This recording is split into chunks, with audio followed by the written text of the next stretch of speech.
लब्बैक या रसूल अल्लाह सल्लल्लाहु अलैहि वसल्लम। खादम हुसैन रिजवी के घर में मुआजिज़ा नज़र आ गया। इस मुआजिज़ा ने पूरी दुनिया को हिला के रख दिया, पूरी दुनिया को परेशान कर दिया।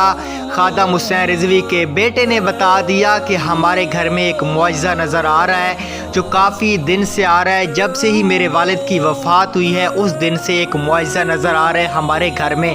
मैं आपको बताता हूँ कौन सा मुआजिज़ा नज़र आ रहा है, लेकिन उससे पहले अगर चैनल पे नए हैं सब्सक्राइब कर दें। अगर आप खादम हुसैन रिजवी से सच्चा प्यार करते हैं तो इस वीडियो को दिल से लाइक कर दें। तो दोस्तों मैं आपको बता देता हूँ खादम हुसैन रिजवी के घर में जो मुआजिज़ा नज़र आ रहा है हर रोज़ उसका जो बेटा है उसका ही बयान में ये बताया गया है। उसका अगर आप बयान सुनना चाहते हैं तो आपको वीडियो का लिंक भी डिस्क्रिप्शन में दिया गया है, वहाँ से सुन सकते हैं कि हमारे घर में एक तोता, एक परिंदा जो हर रोज़ आता है जहाँ पे खादम हुसैन रिजवी वुज़ू करते थे नमाज के लिए, वहाँ पे एक परिंदा डेली आता है और ये एक बड़ा मुआजिज़ा दोस्तों अब मतलब समझ आ चुका है। कमेंट्स में लब्बैक या रसूल अल्लाह लिख